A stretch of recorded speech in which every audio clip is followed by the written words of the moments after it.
Oliveira.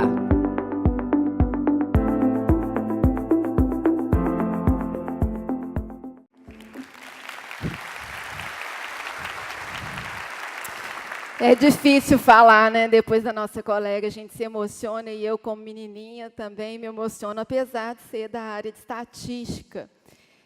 Não tenham raiva de mim, é só estatística, né? Então, eu tenho ressignificado diariamente a educação, tanto na minha vida, como aprendiz, e também como educadora, como eu exerço profissionalmente nesse momento. E tenho ressignificado porque sempre atuei com análise de dados, análise de informação. Informações essas estão disponíveis para a gente nesse momento. E, a partir dessa perspectiva, ao ensinar, o público sempre se divide, né, entre aqueles que detestam a estatística, aqueles que compreendem um pouquinho, e alguns poucos, como eu, apaixonados loucamente.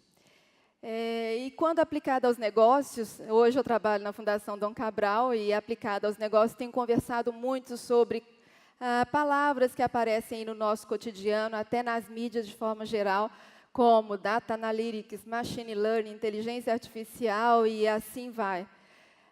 Então, é ainda mais difícil catequizar um pouco aqueles céticos que não acreditam que é real, e aqueles crédulos que já acham que a gente vai ser substituído pelos robôs inteligentes.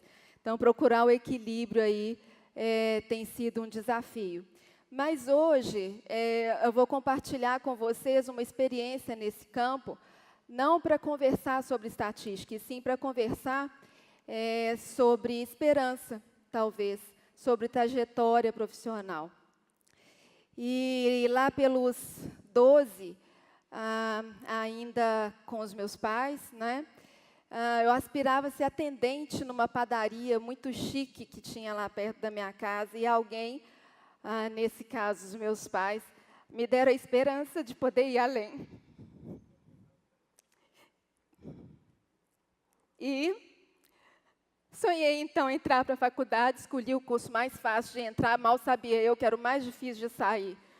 Então, lá pelo terceiro período, éramos 7 sobreviventes aos 35 entrantes, ingressantes na faculdade, e eu já lá pensando em fazer um estágio ou fazer um mestrado, quem sabe. O estágio apareceu, uma grande empresa, uma boa bolsa, 6 meses, talvez eu entrasse por ali e ficasse, e onde quer que eu chegasse, estaria bom para mim. Lá eu fui, chegando lá, um computador gigante, bem maior do que eu, que à época era até menor do que eu sou. Dentro desse computador, há uma série de dados sobre utilizações na rede de saúde dos nossos pacientes. E a minha contratação foi para precificar os planos de saúde recém-regulamentados no Brasil. Modelos matemáticos, uma série de dados, o primeiro Big Data a gente nunca esquece, então eram 1,5 milhão de linhas, cada agulha, cada bolinha de algodão, cada prótese, uma linha nesse banco de dados. E, ao final de 3 meses, estavam lá os planos precificados. Mas o meu estágio era de 6, e eu por ali queria ficar.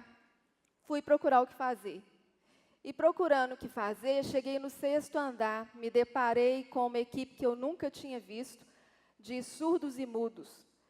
E lá, caladinhos, eu só percebi que eles eram surdos e mudos, porque tentei conversar, claro, né? E eles lá, quietinhos, enfim, me contaram que eles eram surdos e mudos, que digitavam as contas médicas em papel, que chegavam do hospital, passavam pela auditoria médica, o médico, no exercício pleno da sua profissão, ficava ali ticando, isso paga, isso não paga, isso paga, isso não paga, isso paga, isso não paga. O que ele mandava pagar, eles digitavam, e assim a contabilidade financeira seguiu com seus processos.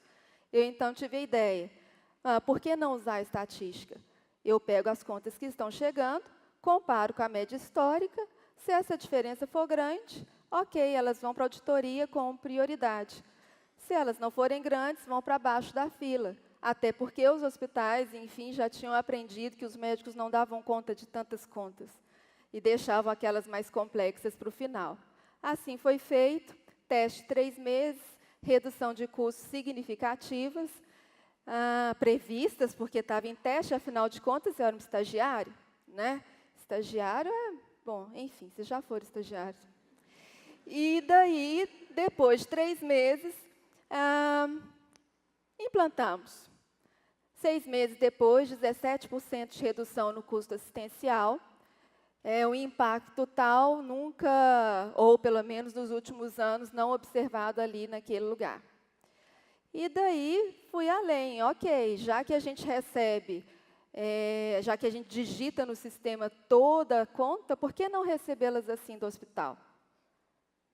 Assim foi feito. Eu já estava com moral nessa hora. E daí, os hospitais passaram a nos enviar os arquivos e não as contas impressas para o médico ficar lá ticando. Chegavam na minha área primeiro.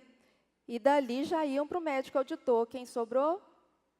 Os surdos e mudos. Gol de placa para mim, redução no custo assistencial. Desculpa, no custo fixo. Afinal de contas, uma equipe inteira desmobilizada que deixava de compor o resultado da organização, reduzindo. Resultado aumentou e aí eu fui promovida. E sendo promovida, lá continuei. Ok, então já que é assim, por que não calcular e negociar com os hospitais valores fixos? A gente sabe que um parto vai durar 2 dias, que vai ter lá na sala um obstetra, um pediatra, isso e aquilo, tá bom, esse é o valor de referência, vamos acordar assim com os hospitais. Assim fizemos. E daí, para que aquele tanto de médico? Mais um gol de placa, redução do custo fixo da organização.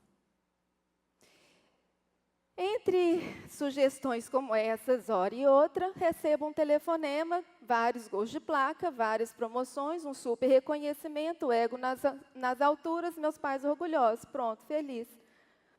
E aí recebo um telefonema. Gostaria de falar com a Paula? Sou eu. Você que era coordenadora da colaboradora A? Sim. Estou te ligando para compartilhar a responsabilidade. Depois de 28 anos de organização, ela suicidou. E é esse um. E daí, fui ao RH, contei a história, pedi ajuda, eles ligaram para a casa da colaboradora a fim de prestar solidariedade à família, e quem atende?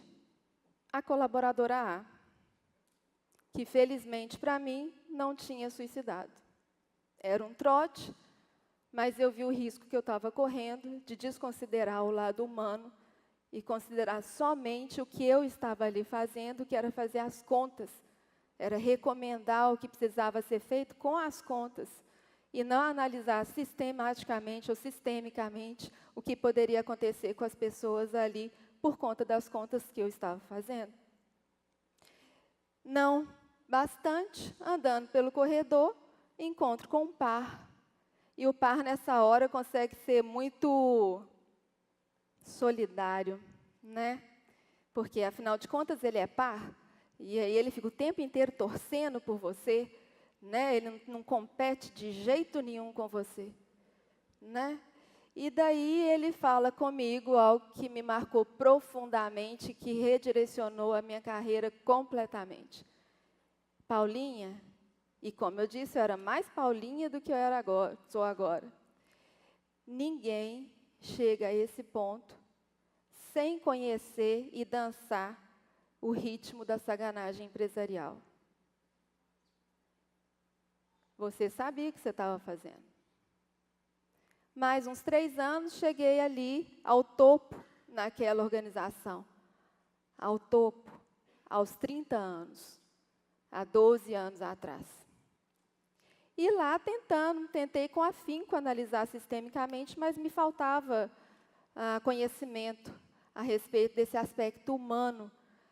E, então, fui fazer doutorado em comportamento organizacional, psicologia social, e estudar qual é a relação, as relações que se estabelecem entre os humanos por meio da tecnologia. E não mais colocando a tecnologia, os dados, as contas, os modelos matemáticos à frente. E descobri que há características que são só nossas. Só nós somos criativos. Só nós nos comunicamos. Só nós colaboramos para construir algo melhor.